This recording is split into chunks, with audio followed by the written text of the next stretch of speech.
The Fed cut will not lower your rates. Home sales have seen the slowest pace in nearly 10 years. However, we have seen an uptick in the homes for sale search, and San Diego has seen a lot of price reductions this year.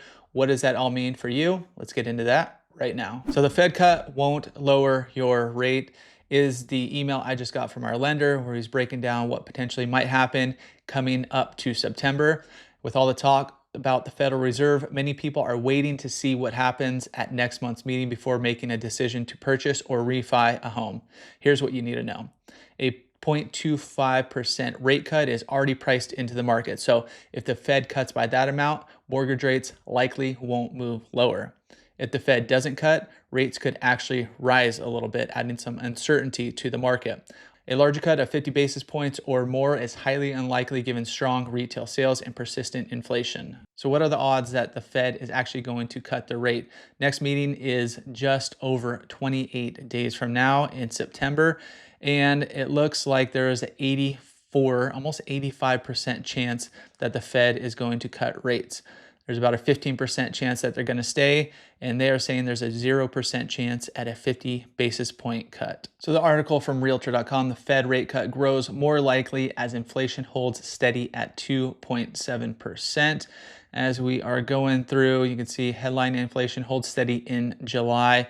Overall prices rose 2.7% last month compared to a year earlier, the same annual increase seen in June.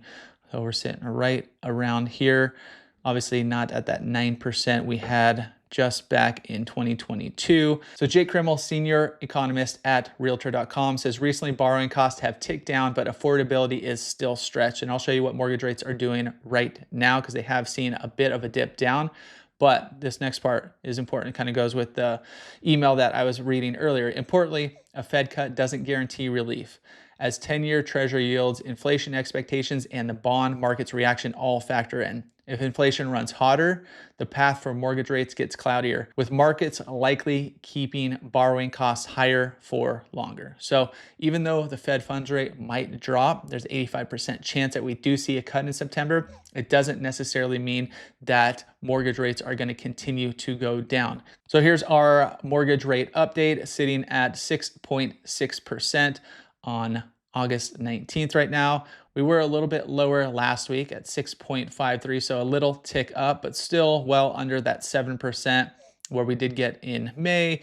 We touched above 7% back here in April, and then we are well above 7% for the early part of this year. So much lower than we have seen in the past few months. Now, summer sales have hit their slowest pace in 10 years. A growing number of homes sitting longer on the market has made buyers more relaxed about transacting, causing some to wait it out or even cancel contracts because they have more options. So we've seen both of those happen with our sellers, with our buyers potentially getting into these places where others have canceled contracts. So we've definitely seen that happening in this current market. So summertime home sales have reached their most sluggish pace in the past 10 years. The typical home for sale spent 43 days on the market right here in July. This is the median days on market for the US homes that went under contract during the month of July. So we've seen a steady climb from 2021, 2022, and on and on. Back here in 2021 and 2022, rates were super low, market times were super low, everything was going well above list.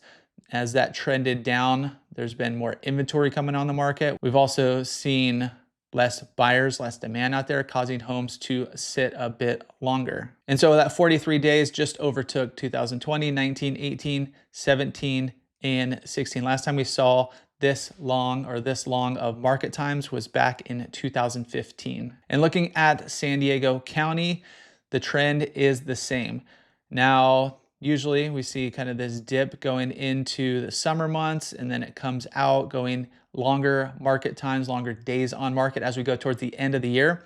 Now we've seen a pretty big jump off the bottom, where we saw the bottom of median days on market this year was kind of the end of March, early April, and it has since jumped up quite a bit, kind of off trend where these are just like slowly going up. This one shot up pretty quickly going into the summer months. Right now, sitting at 35.75. So let's call it 36 days for the median days on market compared to last year around this time, which was about 21 days. So much longer market times. So as a seller, be aware of that. There are less buyers out there. Homes are sitting a little bit longer. Pricing strategy is super important, even always, but even more now. Now, a newsletter I'm on from a local investor. This was the title of his article: Price Reductions. In the San Diego market snapshot from August 8th to the 14th, pending sales were up slightly, so a few more homes going under contract than the week before, but listings and inventory did dip, as we did show you in last week's video.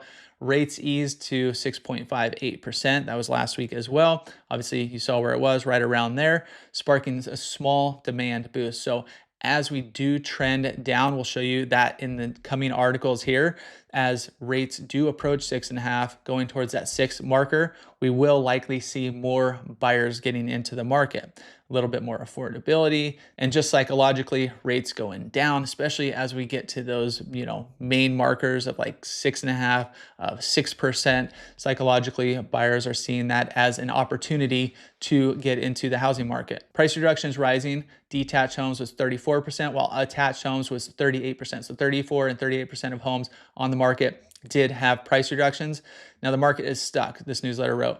It is either rates drop or prices adjust, which he has been saying over these past few weeks. Either we continue to see rates ease, adding to that affordability, making your purchasing power a little more so it can support the current prices that we do have, or prices will come down. Now they've been flat for the last few weeks, maybe even a touch down, but we haven't seen them going up as we have in the past year. So the outlook, values trending lower into 2026. He's saying approximately 4 to 7% down from the peak of 2025, which I believe we have already peaked as far as pricing goes right here in San Diego. Now, one of the big points I wanted to bring up is price reductions rising. Before we get into price reductions, let's just check out the market attitude index. How's the market comparing rate of sales versus inventory? The higher this number is, the more of a seller's market we're in. The lower it is, the more of a buyer's market we're in. You can see last month's reading was reading right at 40. Now we're down to 39, so down just a tick. And that is for houses. Now, once we jump into condos, actually condos saw roughly flat. So last month sitting at 36, this month is still at the same. Now, properties with a price decrease.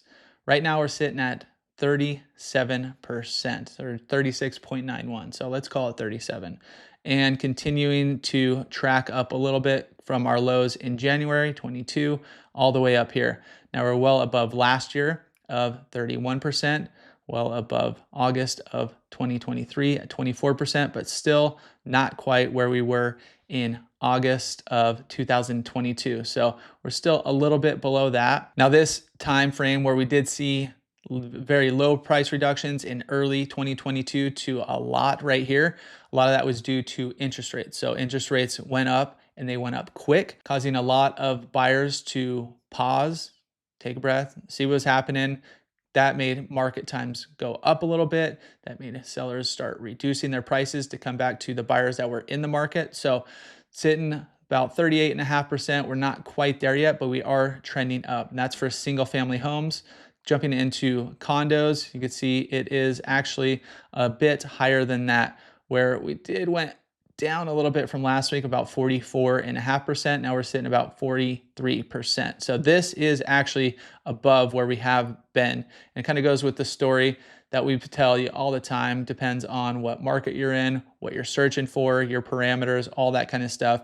Because if you're searching and you're watching this channel and we're talking about single family homes one week, when you're actually searching for condos, the markets can be completely different. So just keep that in mind. But we are relatively high as far as properties with price decreases right here in San Diego in the condo market. So what's the sentiment in the housing market? Here's a little survey snapshot. I'll show you the full article with a few more data points here, but this is about 420 people. 52% of homeowners now accept mortgage rates up to 6% versus 41% in Q1 of 2025. And 72% expect rates to remain above 6% over the next 12 months. So in this article, they asked US homeowners, excluding those who said they never plan to sell or would pay out cash for their next home, what's the highest mortgage rate they would accept on their next home. A lot of people who are in their homes currently who bought in 2020, 2021, 2022, or anytime before that, likely refied and has like a 3% rate, maybe a sub 3% rate, maybe a 4% rate. Anyways, much lower rates than they are today. So thinking if you're going to purchase your next home, not only since then have prices gone up, but interest rates have gone up. So you would be purchasing, if you're not buying all cash, then you would be purchasing and your monthly mortgage payment would likely be going up. So this broke down what people would be willing to basically sell their current home and move into another home at which rate makes sense. The highest mortgage rate US homeowners say they accept on their next home purchase, 100%, all of them said they would accept 4%. Lowest at 7.5 or higher. The bulk of it was right in the middle here, so just over 52%. So just over half right here said they would accept a rate of 6%. Compare that to Q1, which was only a few months ago, there was only 41%. So you can see that 6% mark, and even that 6.5%, I mean, it bumped up a little bit, but over a quarter of homeowners said they would move. So that's just showing if rates do continue to move down, not only will we likely see more buyers in the market, but we're likely going to see more sellers in the market. People who may have put this off for the last few years and, rates were too high, competition was too high, all that was going on. My rate's 3%, no sense in selling. But as kids get older, as it's time to move on, maybe you're relocating out of state, whatever the case may be, and you're waiting for a specific rate, you can see some people, and the majority of people are looking at that 6% rate and saying that is the one that would make me move out. And then here's what homeowners say they expect home prices to shift in their local housing markets in the next 12 months. -7%, you can see actually it has gone up from 5% to 9%. So you can see there has been a shift from, this positive area, like the 4 to 6% range, down into the down 1 to 3% range.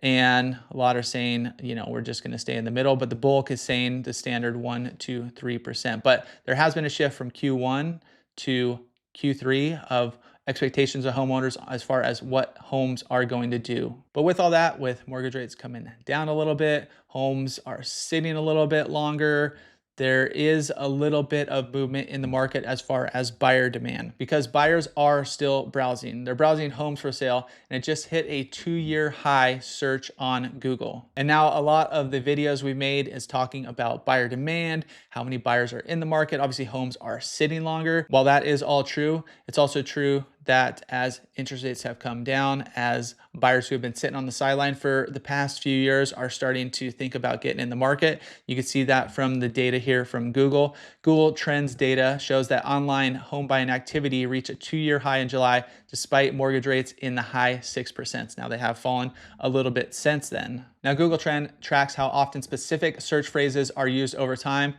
And two heavy hitters, homes for sale and houses for sale, have been on the steady climb throughout 2025. In mid-July, both hit a peak not seen since 2023, and that is with 100 being the highest search activity. Now here I've expanded that chart out a little bit to go all the way back to August of 2020, where that's the new 100 mark. As we saw homes for sale, this is when the market started heating up. You can see it was up again in 2022, dropped a little bit towards the end of 2022, and has been going down to where we saw it bottom out right here last December. But now we have seen this uptrend, and we will keep eyes on it to see if this continues. Now, this week's meeting at Jackson Hole could give some insight into what to expect going into the Fed meeting in September. And even the information we get from there, it could affect the mortgage rates right here as well. So we'll keep eye on that. But the story continues right here in San Diego. As we're going towards the end of the year, likely going to expect longer market times, a little bit more softness in the market, and there are going to be opportunities for buyers, especially if rates do drop a little bit. You could expect a little bit more demand out there, but typically the buying season, the most amount of buyers just passed. So if you're a buyer going into the end of the year, you're going to have a few less choices as inventory is falling, as the number of active homes is falling, but you are going to have a little bit more motivated sellers during that time. So we'll keep you updated right here on this channel, let you know exactly what's going on right here in the San Diego real estate market.